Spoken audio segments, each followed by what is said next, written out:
Oh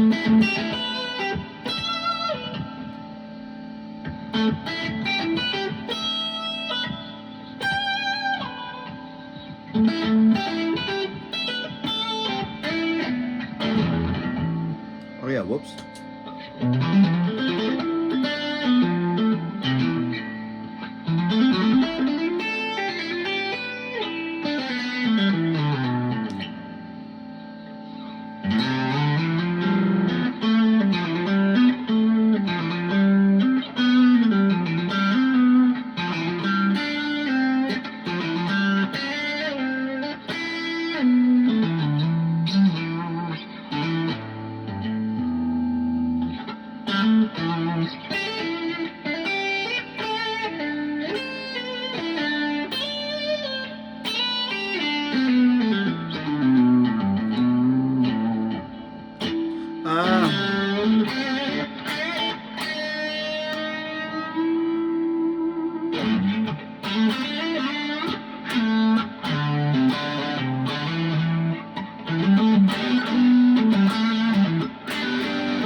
Anyway, I've had 8s on this thing for about a week, almost a week, and I kind of like it. I'm surprised. The clean tones don't suck at all. I was very surprised at that. So, yes. Okay. Mentioning the class that's gonna start soon. As soon as we have the customers.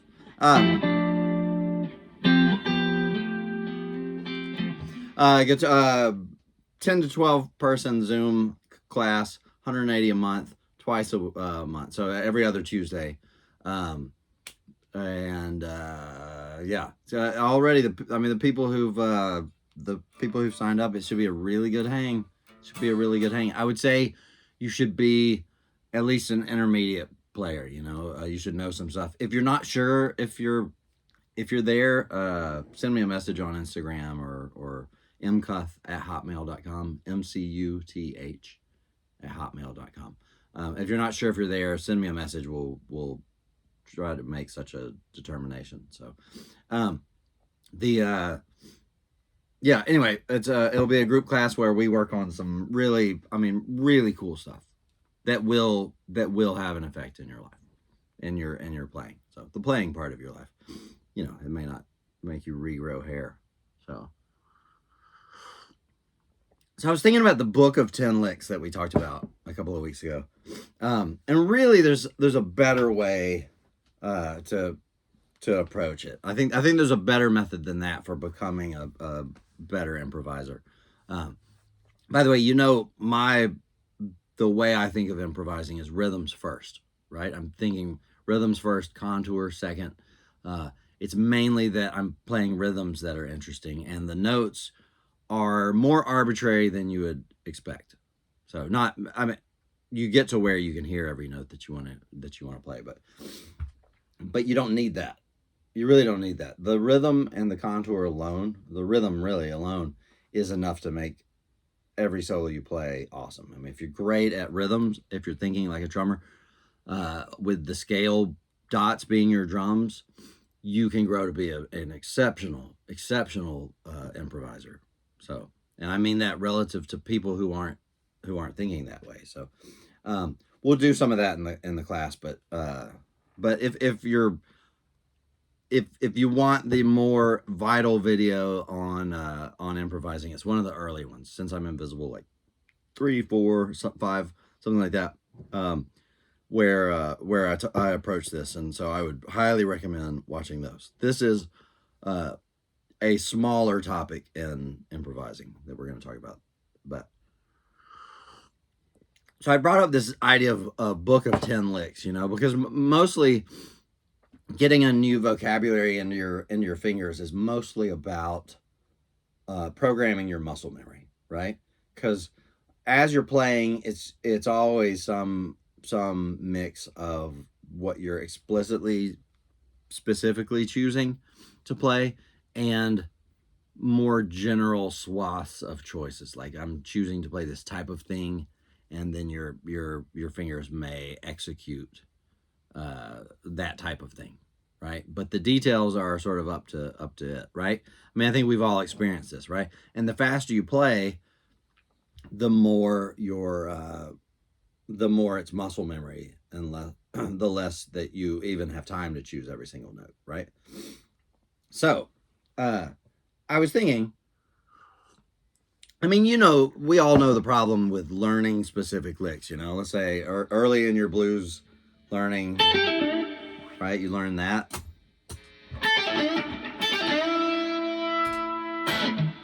All right, and then at some point you got to work in that exact lick. Uh, and it's not always easy to work in an exact lick, because an exact lick, every time we learn them, they typically have a specific rhythm with them.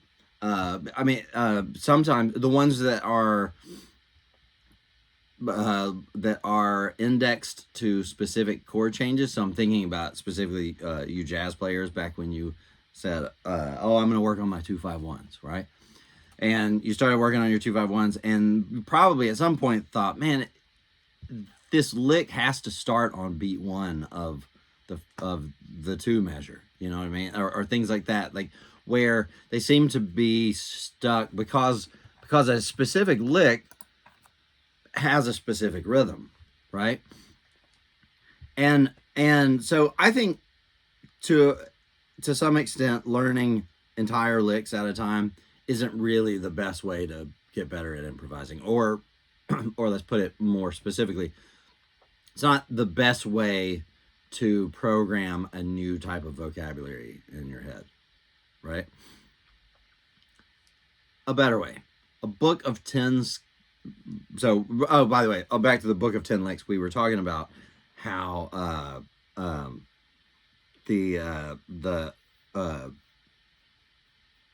how you have these 10 licks that you want to program into your muscle memory. So I was also thinking about something else. You have these 10 licks that you want to program in your muscle memory. So you play them once every day, or at least once every day. It's that repetition that'll get them into your muscle memory, right? So you play them once a day, right? As one of them, you're sure this is now into my muscle memory. I don't even have to play it every day to make sure. It's now been amalgamated.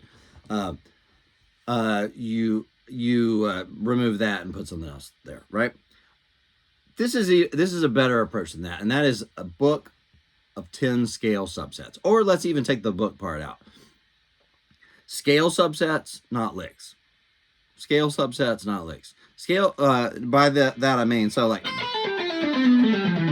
there's the scale. I always call it the scale. It's the minor scale, it's the major scale. It's all the modes you've ever heard of. It's everything until you want to get into melodic minor and some of the sounds that are in that. It's just most everything you ever listen to is taken from the major scale, right?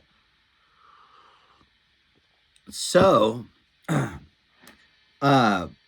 suppose instead of an exact lick, I think in terms of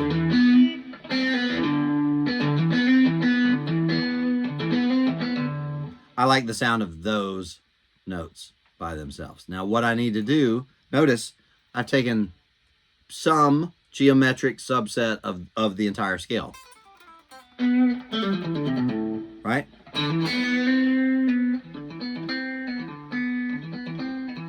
And here's the thing with the goal here is to get my fingers very used to get in the muscle memory.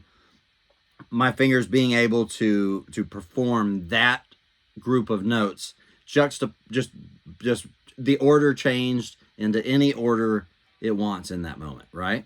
So,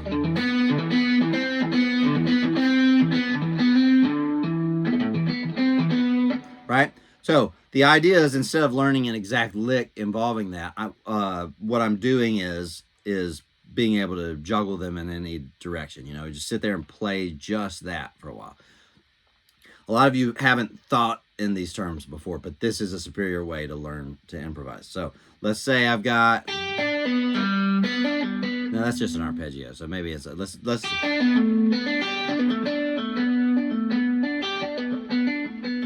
So look, I've got. Now look, that has a certain sound to it, right? If let's say I'm improvising, I don't have a looper on here, but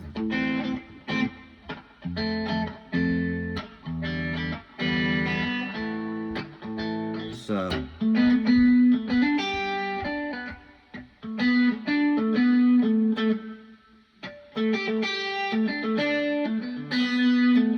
notice I can, out of that subset, I can get a billion licks, right? As long as my fingers can juggle them in any way I want.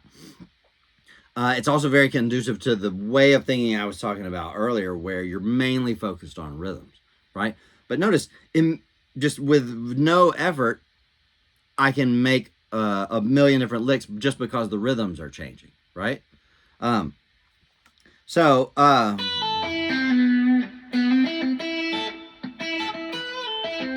Notice these scale subsets, they have a particular sound. Go back to my video on what I called subtractive scales, where I talk about this idea of taking away notes out of a scale actually makes a new sound. It's hardly even a variant of the old sound. It really does sound like a new sound. So if I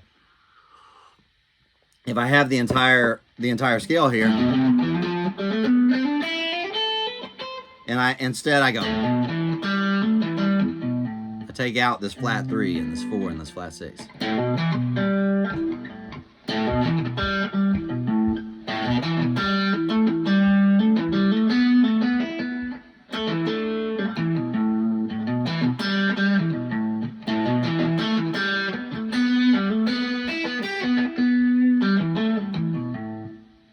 Notice, right? That it sounds derived from the major scale or minor scale, same thing. But you know the sense. If you don't know the sense in which I mean that they're the same thing, go watch. There's an early video on modes, right? What they aren't, right? The way that it talks about how people teach that topic wrongly. The content of it is wrong. Adjective. You know. I'm being pedantic here, but is that, hopefully that makes sense, right? The where a scale really, where a lick gets a lot of its color is in the notes it's not playing, in a way, right? It's the notes that it's playing, the notes that it's skipping, right? The fact that it's skipping some notes is informing the sound of the lick that you're playing. And because scale subsets have a different sound than the scale played, where you're not skipping any notes. So instead of 10 licks, going back to the book idea, get some juxtaposition of notes within a scale pattern, right? By the way, so let's take that first one that I played.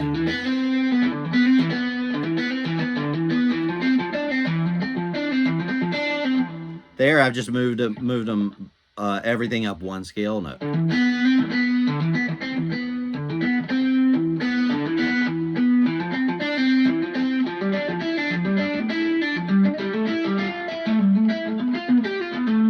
Right? Now, so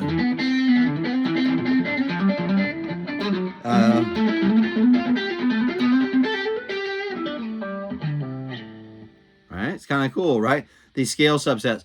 Let's say you particularly like some juxtaposition of notes. Take it through this, in a scale manner, right? Let it change shape depending on the where the right notes are in the scale, right?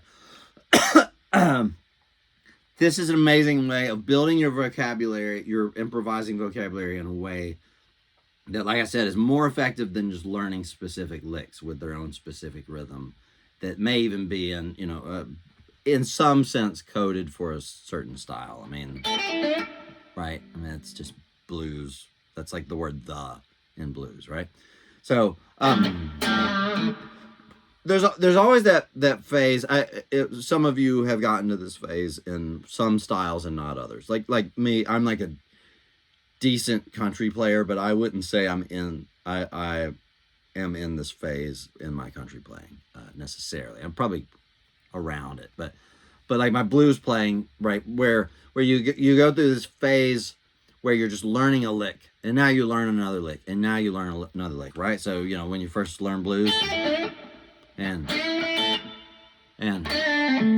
right. So now you know the word and the and or, and so blues solo, and I'm gonna do lick number 3, and now I'm gonna do lick number 1. And I'm going to do right where things feel very piecemeal, not like you're talking, right? But like you're just repeating phrases that you memorized from Duolingo, right? So, and then there's a break, or you're not really sure how, you can't just speak with them, right? And then over time, it gets to where you just improvise in that style. Like maybe you've learned so many licks that they just morph into each other on accident. Right? So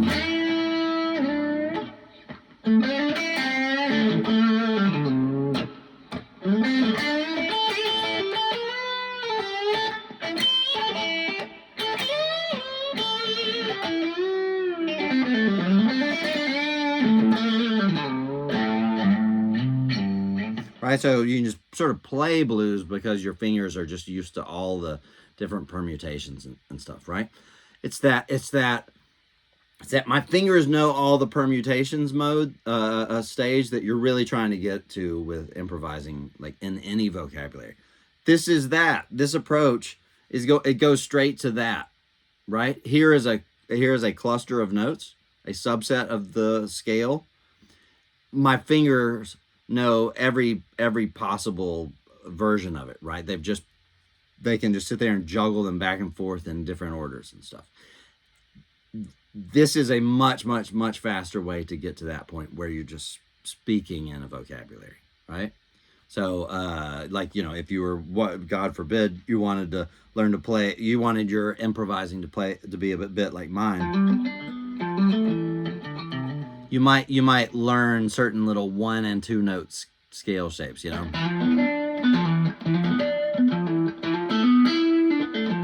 not that. I just changed it, but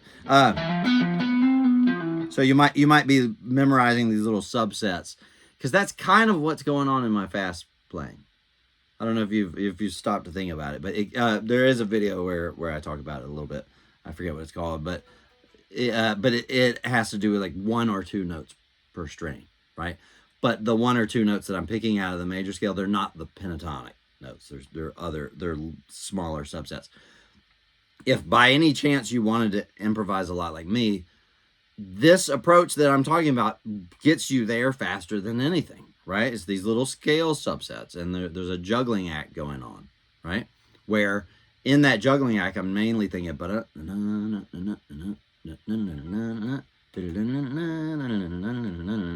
thinking that, I don't know that I could play that in real time. Maybe.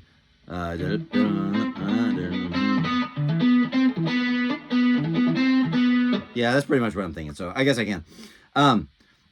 But where I'm mainly thinking rhythms, and my fingers can perform that scale subset just in a way that is partly up to them, right? In those fast licks, my fingers are I think of necessity. At least I've never gotten to the point where I'm deciding in real time every single little note. I'm giving them a scale subset, and my fingers, my muscle memory is partly making the decisions itself, but I'm deciding the rhythm. In other words, when to stop. So anyway, scale subsets, not licks. Scale subsets, not licks. The class, 10 to 12 people, amazing hang, hour and a half long, every other Tuesday night at 7 p.m. Central. But 180 a month. Email me at mcuth@hotmail.com. I'm checking my junk folder. Or send me a message on Instagram. FFF Fantastic Boom. Fantastic Boom with 3 Fs. So, yeah.